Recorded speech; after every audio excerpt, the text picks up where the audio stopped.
Anna, alias Disruptive Beauté, tu es influenceuse, tu as longtemps subi un gros complexe qui est arrivé dans ta vie malgré toi, un complexe si fort que tu as longtemps cru que tu ne pourrais jamais te relever, jamais passer outre, et depuis 2018, tu as réussi à le transformer en ce qui est aujourd'hui peut-être ta plus grande force. On va parler tous ensemble d'acceptation de soi, de normes de beauté, de normes sociales, de nouveaux standards. On va se confier aussi à toi. Alors si comme Disruptive Beauté, tu souhaites que la différence devienne une norme, eh ben, tu es au bon endroit. Bienvenue sur le Talk.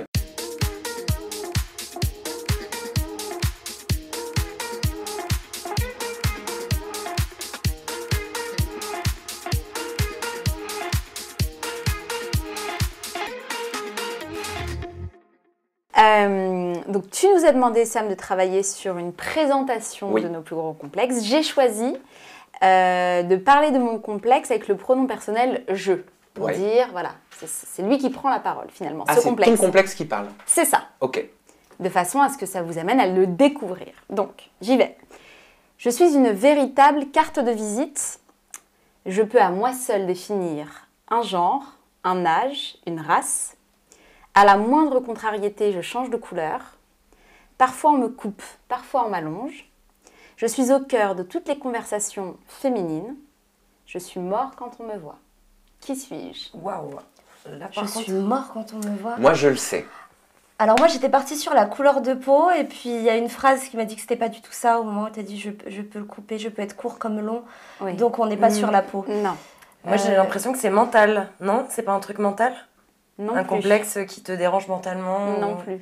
Un trait de caractère? Ok. Alors je vais vous montrer, parce que forcément, comme ça, visuellement, on ne voit rien. Rien du tout. On voit rien. Alors là, je doute de rien. Carrément. Donc, je retire ma perruque.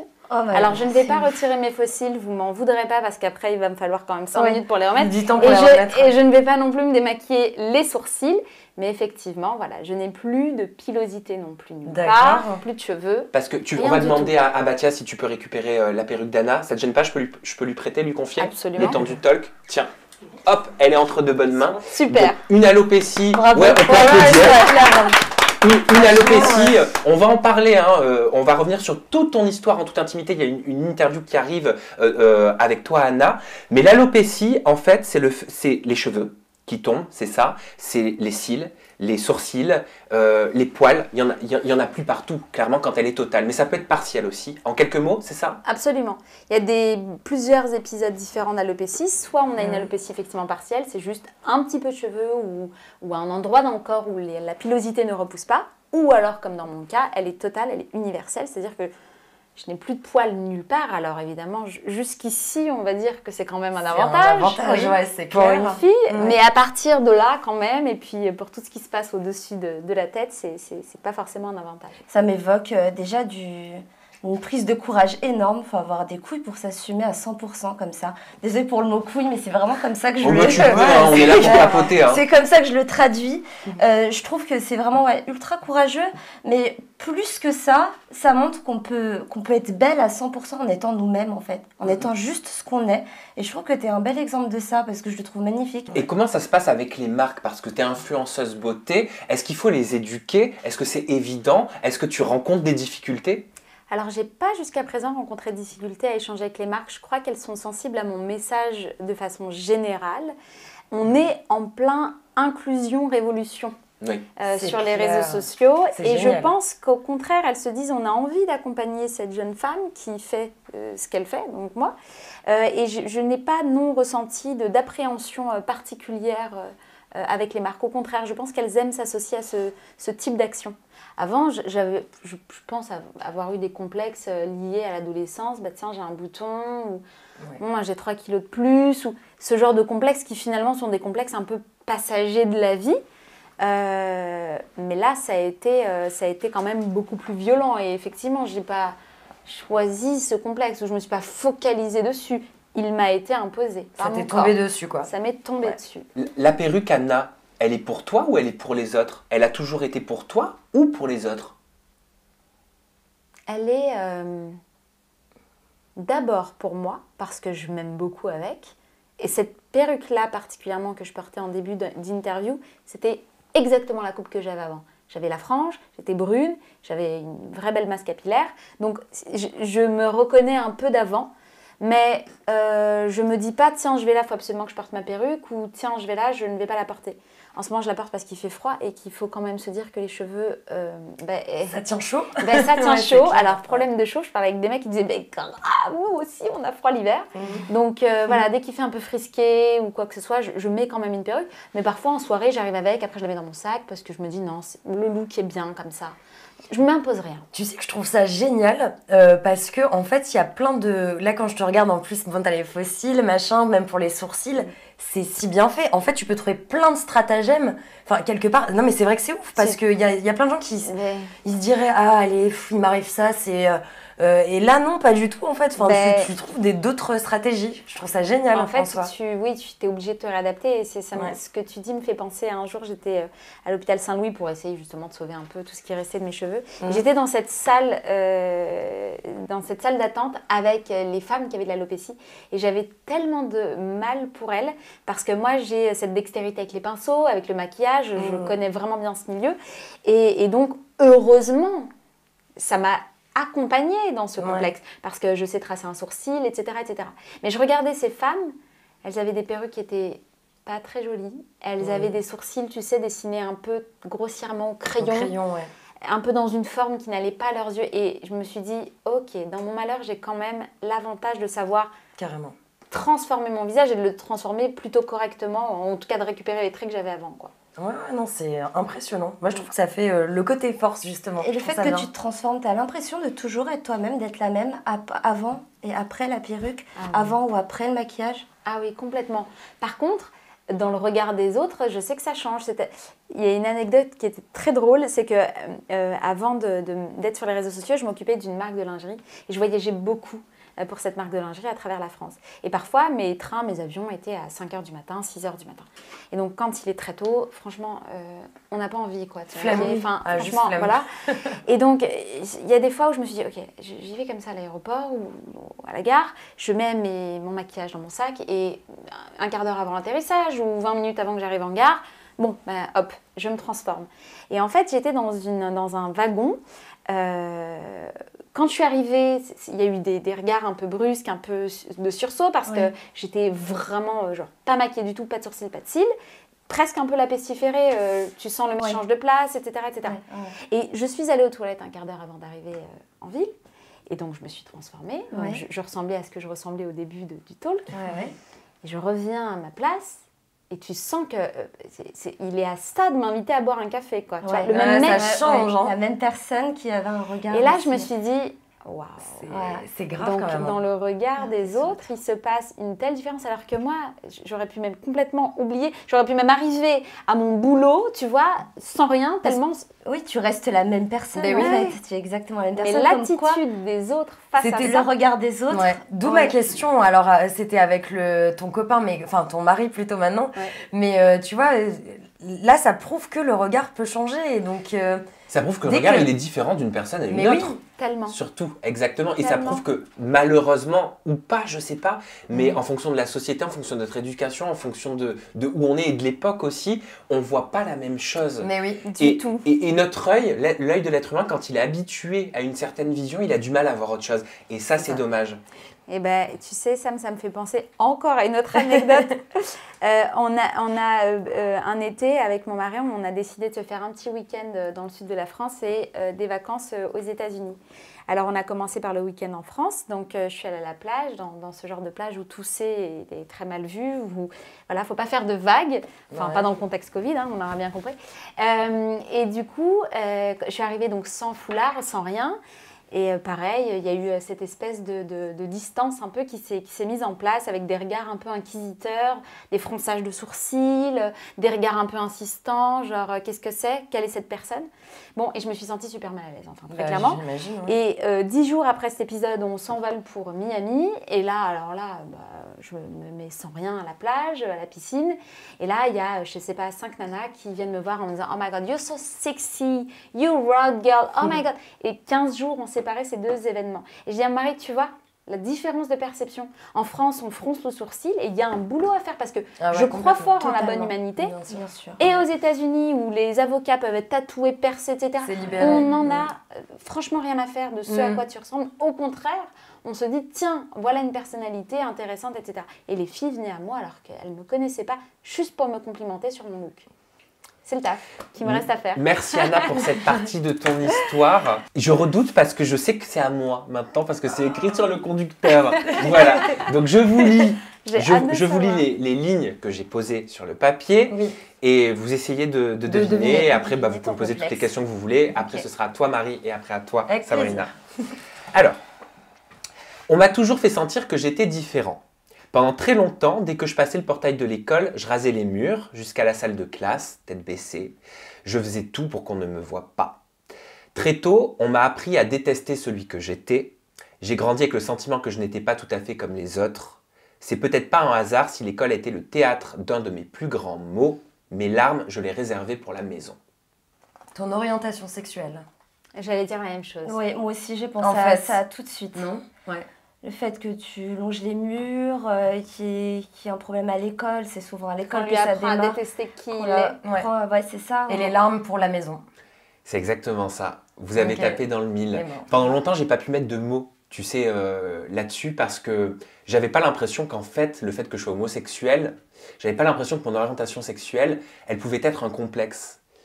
D'habitude, tu sais, c'est souvent physique. Bon, une petite prise de poids, un petit machin, tout ça. Et je l'avais aussi, hein, je vous rassure. Mais c'est en grandissant, c'est il n'y a pas si longtemps, hein, c'est il y a 2 ans, que j'ai réalisé que énormément de nœuds que j'avais en moi, de complexes, même, tu sais, dans ma façon de me poster quand je suis en société, quand les gens me regardent encore aujourd'hui, tu vois, à l'âge que j'ai, je fais toujours attention à... J'ai encore ce truc en moi, tu sais, qui fait que je vais pas vouloir être trop droit, tout ça, parce que j'ai peur que mon corps me trompe. J'ai peur qu'on se dise il est efféminé, j'ai peur qu'on se dise ah ben il est gay, c'est sûr. Je m'en fous maintenant, tu vois. Mais si tu veux, j'ai grandi toute ma vie jusqu'aux 19-20 ans. J'ai eu de la chance parce que pour d'autres, ça dure encore beaucoup plus longtemps. Ouais. Mais à marcher voûté, à me voûter, à essayer d'avoir des gestes, tu sais, un peu comme ça, pour pas qu'on puisse trouver une faille et pas qu'on puisse voir ce que les autres voyaient comme une différence. Et aujourd'hui, j'ai plus envie d'employer le mot différence. Comme tu me l'as dit, comme on en a parlé en off, tu parlais de nouvelles normes sociales, de nouveaux standards physiques. Et je crois que je ne veux plus utiliser le mot différence. Voilà. Il n'y a pas de différence en fait, c'est ça. Oui. On a tendance à mettre ça, mais en fait pas du tout. Ben non. Et en fait, je suis pas différent, tu vois. Mais j'ai longtemps cru Que tu l'étais. que je l'étais. Et Voilà. ça t'a complexé. Mais ça m'a complexé parce que je À pense quel que... point ça t'a complexé? Je Qu'est-ce pense- que tu t'es empêché de faire que tu aurais voulu faire? Par exemple, si on te téléporte dans tes jeunes années, qu'est-ce que tu regrettes de n'avoir pas pu faire à cause de ce complexe? Ça, ce Ok. que je suis en train de faire aujourd'hui. Ce que tu es en train de faire Ouais. aujourd'hui. Prendre ton la projet. parole, Prendre la parole. être leader. Ouais, Ok. ma chaîne YouTube, m'exprimer comme ça, pouvoir m'habiller même avec un haut de couleur rose sans que derrière on puisse dire Des ah moqueries, regarde ouais. ce PD, tu vois, des trucs comme ça. Waouh. C'est Tu as subi les brimades? énormément, Ouais. comme toute personne qui a une sexualité, tu vois, j'allais dire différente, Différente, mais Encore non, une fois. non, oui, une sexualité qui a sa voilà. sexualité. Ouais, Mais qui justement, a ça sa définition de la sexualité. Voilà. Ça Ouais. t'est venu, enfin ça t'est venu, c'est peut-être pas les bons mots, mais à quel âge l'orientation C'est sexuelle a déclaré. changé? Ouais. Mais depuis toujours. Ouais. Oui, mais Tu as souvent on me toujours répond ça, mais moi j'arrive pas à mettre. Enfin, j'essaie de savoir et de comprendre. Bah, ça a commencé déjà très jeune à l'école. Alors, quand tu es tout petit, tu mets pas de mots là-dessus. Tu C'est peux ça. pas te dire. D'abord, la sexualité, elle n'existe pas à 3, 4, 5, Ben non, 6 voilà, c'est ans. ça. Il n'y a aucune connotation sexuelle. Non. Donc, ça se manifestait par le fait que déjà à l'école, depuis la maternelle, moi, j'avais que des copines. Ouais. J'étais amie qu'avec des filles. Et je me sentais bien et je me sentais à l'aise uniquement avec les filles. Les garçons, c'était un monde très hostile pour moi. Dans l'éducation, on devrait justement parler un peu plus de tout ça, les professeurs, les directeurs, parce qu'en fait, on dirait que personne n'en parle comme si ça existe, tant mieux. Si ça n'existe pas, Bien tant sûr, mieux aussi. bien Et je sûr. trouve ça un peu bizarre qu'il n'y ait pas encore ce processus de se dire, ok, maintenant à l'école, on va parler homosexualité, on va parler de gens qui n'ont pas envie d'avoir de sexualité non plus. Enfin, Ouais. Oui, on peut en Plein de parler, mais choses, sans quoi. stigmatiser pour autant. Parce que mettre le point dessus, c'est aussi, moi je trouve, mettre en relief la différence. Alors qu'en fait, justement, pour l'oublier, cette différence, il faudrait quelque part, justement, qu'on fasse pas un cours sur l'homosexualité. Mais déjà, il faut qu'on enlève le mot différence. Voilà, c'est pas le mot différence. On le dit spontanément, et je suis le premier, comme toi, Sabrina, encore... Avant de te rencontrer, j'aurais encore usé du mot différence, tu vois. Et je pense que l'éducation nationale a un véritable travail à faire. C'est pas que pour l'homosexualité, c'est pas que pour la sexualité. Mais c'est une entreprise patriarcale, l'éducation nationale. Donc c'est, je pense, un chantier qui le redoute. Parce que, ça, à mon avis, si c'est intégré, par exemple, dans un programme scolaire, tout comme on aborde, je crois, en 4e ou en 5e classe qu'on aborde la sexualité. En SVT, c'est en 4e, SVT à peu près. À quel moment ça pourrait être bizarre d'intégrer ça au programme? Parce que de toutes les façons, on éduque les jeunes à la sexualité. Enfin, on pourrait tout à fait intégrer le fait de dire il y a des personnes qui sont attirées par le même sexe qu'eux, d'autres pas, etc., etc. Et sans parler de différence. Et sans parler forcément de différence, juste de dire c'est un programme global, voilà ce qui existe et définissez-vous à l'intérieur de ce qui existe. Mais je pense que c'est redouté parce que ça nécessiterait de changer... les mœurs, etc. et plein de choses. Et puis parce qu'on a peur de ce qu'on ne connaît pas, encore une fois, tout simplement. C'est toujours la même chose. Voilà. C'est une question d'éducation, finalement. Tu vois, là, toi, tu as eu la chance de pouvoir rebondir. Maintenant, aujourd'hui, tu réalises, entre guillemets, tes rêves. C'était ma revanche, Marie. C'était une de mes revanches. Et ça, c'est génial. Toi, tu en as fait une force, mais il y a des gens, malheureusement, qui ne peuvent pas avoir cette force-là et qui finissent en dépression. C'est pas qu'ils ne peuvent pas, tout le monde peut. Ouais, mais il y a des gens qui sont plus fragiles que d'autres. Qui ne le savent pas forcément, qui n'en ont pas encore conscience. Oui, il faut peut-être mettre la petite graine, comme on en parle aujourd'hui. Moi, j'aurais aimé pouvoir entendre ça quand j'étais plus jeune. Les seuls exemples que j'avais à la télé, on dirait que c'était en 1940, mais c'était pas le cas du tout. La personne est vieille. J'ai peur de ce que je vais entendre. Ça ne rajeunit pas. Moi, de ce que j'entendais vraiment quand j'étais petit, à chaque fois que j'entendais parler de l'homosexualité, c'était toujours soit en mode hyper cliché, soit en mode sida. Clairement, maladie, tu vois. Donc, merde, au bout d'un moment, j'en avais des frissons, j'avais peur d'entendre parler de ça. Je me disais, mais je suis un monstre en fait. La société me voit comme un monstre. Dans les années 90, on a appris l'homosexualité, on l'a appris à travers malheureusement du sida. C'est un peu comme ça qu'on a, entre guillemets, découvert, ou en tout cas, on en a parlé, où il y a eu vraiment une communication là-dessus, sur l'homosexualité, c'était à travers cette maladie. Donc, forcément, ça fausse un petit peu la donne, parce que tout de suite, on se dit, bon, on connote en fait l'homosexualité avec une maladie, donc contagieuse. Donc je pense que dès le départ, il y a eu un problème là-dessus. Oui, et puis j'en ai marre, ça c'est important pour moi de le dire, j'en ai marre qu'on réprimande les personnes. Tu sais, souvent quand on entend « Oui, mais lui c'est le cliché du gay, de l'homosexuel, il est maniéré, tout ça ». Mais et alors, s'il est comme ça? S'il est efféminé, s'il a le poignet cassé? Mais qu'est-ce qu'on s'en fout? Il y en a qui, ça se voit pas, c'est pas marqué sur leur front. Il y en a d'autres, ça se voit, ça s'entend dans la façon de parler. Chacun est différent. Tout dépend du milieu dans lequel on a évolué, de la sensibilité, de ce qu'on aime, des activités, des hobbies, tu vois. Nous sommes la traduction de nous-mêmes. Nous-mêmes. Et donc, est-ce qu'on a encore le droit d'être soi-même? C'est ça la question. Aux yeux des autres, ouais, c'est vrai. Ouais. Mais je crois que les clichés existent sur tous les segments. Ouais. Oui, oui. Je crois que dès que tu sors, encore une fois, un peu des cadres, un couleur peu de peau, voilà, religion, c'est tout de suite, on t'associe forcément. Ouais. En fait, je crois que les gens aiment les cases.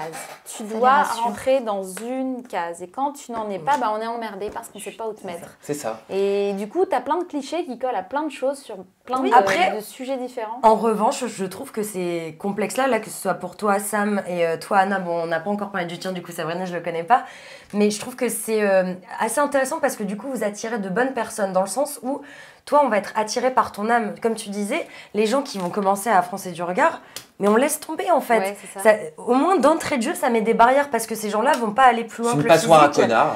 Mais oui, mais c'est génial parce que je garde le terme. Autant, par exemple, que nous, ça pourrait être différent. On va peut-être attirer des gens parce qu'ils vont être attirés par autre chose. Ils vont même pas aller capter l'âme. Et toi, ça peut être aussi autre chose. Les gens qui vont se dire, attends, moi, homosexuel, je peux pas et tout. Bon, laisse tomber. Passoire à connard. Allez, voilà. Mais non, mais c'est le côté positif de ces choses-là. Oui, je vois ce que tu veux dire. Ça permet de filtrer un peu finalement. Exactement, filtrer à l'entrée. Ouais. Marie, c'est à toi. Tu dois redouter aussi parce que c'est pas évident. Moi, j'ai peur du coup, je me sens bien. Je me sens pas bien. En fait, on est venu là pour souffrir. Ouais, j'aurais dû passer en première, tu sais. Je me sens pas bien. Alors, c'est à mon tour. Ça avait un goût amer. C'était terrible pour mon équilibre émotionnel, psychique, physique, tout ce que vous voulez. Mon énorme complexe, ça a commencé à la sortie de l'école. au début collège notamment, où tous les camarades regardent chaque détail chez les autres, ce qui est très vrai, la tenue vestimentaire, si on a de la marque, pas de la marque, si on rentre dans les fameuses cases conventionnelles dont tu parlais tout à l'heure. De ce fait, ce fardeau, je l'ai porté pendant très longtemps et encore aujourd'hui, j'ai beaucoup de mal avec ça. Je vous parle d'un complexe qui, à mes yeux, est tout petit et en fait, qui peut être destructeur. Chaque matin était devenu un supplice pour me préparer pour aller en cours car je ne savais pas quoi faire de ce complexe, comment le changer car il est physique, il est sur moi et c'est ce qui me détermine et sûrement ce qui me différencie, mais la différence fait peur. Waouh. J'allais dire le milieu social, quand tu as parlé des Oui, marques. après elle a parlé de physique et ouais, moi aussi j'étais sur le manque d'argent au début. Je me suis dit, parce que ça peut être aussi un complexe. Bien sûr. Non, c'est pas le niveau social. Et donc c'est physique. Ouais, physique. Donc moquerie à l'école. Ouais. Tu étais rousse. Attends, je regarde les racines. Avant que tu ne dises ce que c'est, à nouveau, on se parle de ce complexe qui prend racine à l'enfance. Enfin, oui. tu vois, il y a déjà un truc énorme. Et ça rejoint encore ce qu'on se dit. Je crois qu'il y a un travail à faire en France, mais il y a un travail à faire peut-être déjà dans les écoles, parce que c'est là qu'on nous apprend les maths, le français, la physique, mais on nous apprend pas la vie. On nous apprend pas l'école de la vie, exactement. On nous apprend pas la bienséance. J'ai envie d'essayer de deviner. C'est aussi en rapport un peu avec toi, hein. Quelque part, je donne un indice, mais enfin, on parlait de tout ça. Tu avais des cheveux frisés? Ouais. Oh, waouh! Ah oui, c'est ça. Parce que je me suis dit, je ne savais pas que faire, etc. Ok, donc là, tu t'es... Parce que là, je me lisse les cheveux. Je triche beaucoup. Mais Marie, ça veut dire que tu as les cheveux frisés quand tu sors de la douche? Ah, mais j'ai les cheveux, c'est même pas frisé. En fait, j'ai les cheveux vraiment de tismé, quoi, parce que j'ai des différentes origines. Et j'ai des cheveux, mais genre comme ça. Et même quand j'étais petite, on m'appelait Miss Jackson 5. Mais non, mais c'est ça le truc. Et alors, ce qui est douloureux pour elle, j'apprends quelque chose, je ne savais pas. Mais un jour, je viendrai avec les cheveux. En fait, c'est douloureux pour elle et c'est génial pour toi. Je me prends la tête pendant 2 heures à me faire les boucles, tu te souviens? Je sais. Ça me prend 1h45 à me boucler les cheveux. Et Anna, elle est au milieu de tout ça et elle se dit, moi... voilà, tu te rends compte? C'est ce qui m'arrive tout le temps, les copines qui viennent pleurer leurs problèmes capillaires à moi. Non, mais justement, j'en ai parlé parce que pour moi, il n'y a pas de... Je vais pas commencer à... Enfin, chacun a ses trucs comme tu quoi. as le droit d'avoir ce complexe. Exactement. Elle aime pas ses cheveux, l'autre adore ses cheveux. C'est l'histoire de la vie. Mais alors, pour le coup... Tu vois, comme quoi les cheveux... Pour le coup, l'histoire des cheveux, c'est pas la première fois que j'en entends parler. Léna Situation... Elle a le même problème que moi. M'en avait parlé et je trouve ça hallucinant de se sentir complexé pour une histoire de matière capillaire. C'est pour ça que j'ai dit c'est tout petit, ça peut vous paraître petit, mais pour moi c'était destructeur pendant très longtemps. Ça m'étonne pas parce que j'avais un petit peu le même complexe entre guillemets, mais moi c'était par rapport à ma longueur de cheveux. Ma mère refusait de me couper les cheveux. Aujourd'hui je la remercie. Mais elle refusait de me couper les cheveux. Et à l'époque, à l'école, je me souviens, parce qu'il y avait les poux, etc. C'était mieux vu d'avoir la coupe carrée. Je vois toutes mes copines avec déjà des cheveux lisses, coupe carrée, etc. Et j'étais là, je veux les mêmes cheveux que Julie. Je veux les mêmes cheveux. Pourquoi moi j'ai des cheveux longs? Pourquoi ma mère ne veut pas me couper les cheveux? Pourquoi je ne peux pas ressembler à tout le monde? Et finalement, je comprends en fait ton complexe. Aujourd'hui, que je trouve franchement farfelu. Parce que... Farfelu, je sais pas, mais je pense qu'il y a des problèmes font partie de nous, en fait. Il y a des filles qui portent ce souci. Qui peuvent pardon se mettre à ma place, je pense, dans le sens où moi j'ai été dans un certain collège, dans un certain lycée, c'était privé. C'est pas méchant, mais c'est une certaine partie de la société qui ne comprennent pas justement forcément le métissage, le fait d'avoir des différences. Quand j'étais petite, on me balançait des boulettes de papier dans les cheveux parce que justement c'était trop drôle, ça restait accroché, ou on pouvait pas passer un peigne dans mes cheveux et tout ça. Et en fait, moi, j'ai le souvenir d'une fois où j'étais dans un bus pour rentrer chez moi et donc ils avaient balancé les boulettes de papier dans les cheveux. Je suis rentrée chez moi en pleurs, c'est très bête, mais j'étais là, je me disais, mais je rentre pas du tout dans les cases où comme mes copines avaient les cheveux hyper lisses, baguettes, c'était la mode. Moi, j'étais là avec ma tignasse, j'étais l'une des seules en plus métisses de ma classe, etc. Tout était mélangé chez les gens. Pour eux, du coup, c'était forcément « Ah, mais tes cheveux, mais c'est trop drôle. On dirait de la mousse. » Enfin, c'était infernal. J'étais devenue l'objet, comme une bête de foire, si tu veux. Tu sais, dans un cours de récré. Mais aujourd'hui, pourquoi je t'ai jamais vu les cheveux j'ai encore du mal. Ça m'a traumatisée. J'ai demandé à ma mère, au plus jeune âge, d'aller faire un défrisage chez le coiffeur. Un défrisage quand même, alors que j'avais même pas 14 ans. Mais même la coiffeuse m'a dit, mais je sais pas si je vous le fais. Et ma mère m'a dit, on n'en peut plus, elle pleure tous les soirs, faut faire quelque chose. Et je suis repartie avec les cheveux comme ça, complètement ruinés d'ailleurs même. Qui était l'icône de ta génération? Parce que je pense que c'est ça aussi. Hein. Ouais, alors... Il y aurait eu une... je sais pas qui a les cheveux Jennifer, moi de la Starac, bon bref. Ben voilà, non mais tu vois, cheveux baguettes, machin. Enfin, qui aujourd'hui a une très belle touffe et... Je sais pas, Alicia Keys. Alicia Keys, oui, parce que... Mais on sait, enfin tu vois, ça se fait de plus en plus, mais il y a encore 10 ans, ça se faisait pas. Aidé, tu vois. Mais si, j'avais aucun exemple pour moi de...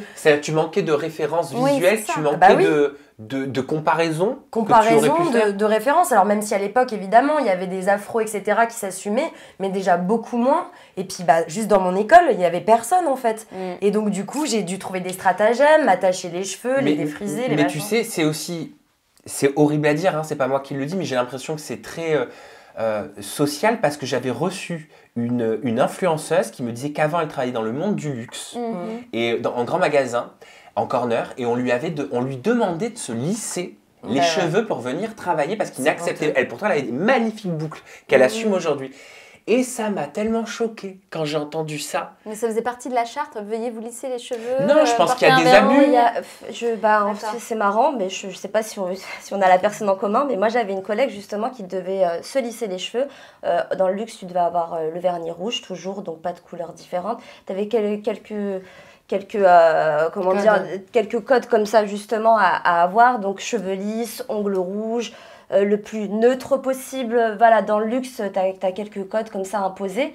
Et c'est vrai, pourtant, il n'y a pas de justification. Alors moi, j'ai ce problème avec les garçons. Devant les garçons, je ne montre pas mes cheveux naturels. Mais j'ai un gros... mais c'est un complexe. Vraiment, là, c'est un vrai complexe. C'est pas... À la plage, comment tu fais? Alors à la plage, c'est les stratagèmes. Si, mais alors du coup, j'achète des huiles pour un peu, tu sais, plaquer les cheveux pour pas que ça gonfle trop. Je mets des casquettes, des bérets. Tu te fais subir énormément de choses. Ouais, mais en fait, j'ai fait un blocage. C'est très très con, hein, mais j'ai fait un blocage.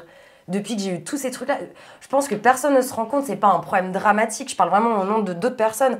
C'est qu'à la cour, on venait me voir, on me touchait sans arrêt les cheveux, me mettre des trucs dans mes cheveux, des moqueries en veux-tu, en voilà. Et en fait, au bout d'un moment, mais la coupe est pleine, quoi. Ouais. Et après, tu sais, quand t'as ça jeune, après, c'est pour enlever ce blocage. Tu te trimbales ton fardeau pendant un sacré moment, hein. Donc, mais un jour, je vous ferai le plaisir de venir avec les cheveux au naturel. On dirait mignonne, mais tout va bien. Non, mais c'est vrai que j'ai un peu de mal encore. Peut-être que c'est beaucoup dans ta tête aussi, comme ça l'était aussi pour moi, sans doute, sur certains aspects. Ou toi, Anna, que tu as pu traverser aussi, où tu disais, au final, c'est moi qui me freinais plus. Mais oui. Tu vois, on se crée nous-mêmes des montagnes. On est nos pires ennemis. Le blocage, en fait, ça justifie. Pour nous, ça nous auto-justifie le fait qu'on n'est pas bien, notre mal-être. Ouais. Donc, comme il y a cette justification-là, nous rassure quelque part. Je ne suis pas bien parce que j'ai les cheveux bouclés. Je ne suis pas bien parce que je suis trop petite, parce que je suis trop grosse.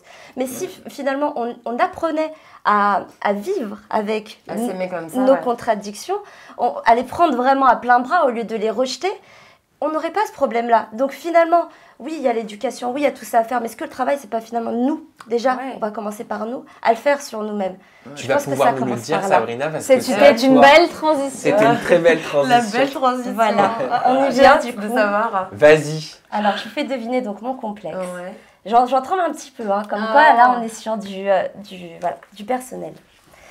Alors, il est apparu dans ma vie sans toquer. Trop jeune pour le dompter, avec lui, j'ai dû composer. Impossible à contrôler, encore moins à cacher.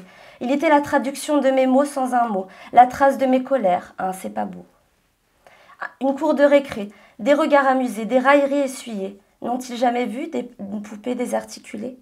Liée à mon passé, m'en défaire était ma volonté. Lié à ton passé. Et encore une fois, la cour d'école. La cour d'école, le passé. Tout prend racine dans l'enfance. C'est incroyable. L'importance que revêt en fait cette période-là qu'on ne récupère jamais, parce que quand tu as 30 ou 40, bon, c'est ta vie d'adulte. On est des éponges à émotions finalement quand on est jeune. C'est impressionnant parce que voilà, autour de la table, bon, moi c'est arrivé un peu malgré moi, mais tous finalement autour de la table, ça prend racine dans l'enfance. J'allais dire un choc émotionnel, mais je vois pas en quoi ça pourrait être un complexe. Est-ce que c'est physique? Alors, c'est lié à un choc émotionnel. D'accord. Oui. Ça se traduit physiquement. D'accord. Je laisse deviner. C'est un truc c'est une provocation, genre justement colère ou autre? C'est une forme en fait de réaction. Ah ok, c'est une forme de réaction. La nourriture? Non, c'est pas alimentaire. Attends, tu veux dire que ton corps a traduit quelque chose, voilà. Et c'est ce quelque chose qui est devenu ton complexe, ou c'est l'origine qui était ton complexe? Non, j'ai eu mon passé, voilà, D'accord. qui a finalement en fait déclenché chez moi ce complexe qui est arrivé. D'accord. À déclencher des tocs. Voilà. Oui, alors, ouais, on est très très Et proches. lesquels? Alors, j'avais pas des TOC. Les TOC, c'est des troubles obsessionnels Ouais, du compulsifs. comportement. Ouais. Et non, moi, ce que j'avais, c'était des tics. C'est un petit peu différent, en fait. C'est des, si tu veux, c'est des tensions musculaires répétitives, comme ça, que tu peux avoir dès que tu es en situation de stress. En général, ça se voit sur les yeux, les tics du visage. On peut fermer comme ça les yeux. Moi, en l'occurrence, c'était non seulement les yeux, mais aussi l'épaule. Donc, dès que j'étais un petit peu en stress, j'avais tendance, voilà, à faire comme ça, Ouais, à me contracter. Alors, non, mais je le fais. oui, mais moi, je le faisais de façon à des moments pas appropriés. En fait.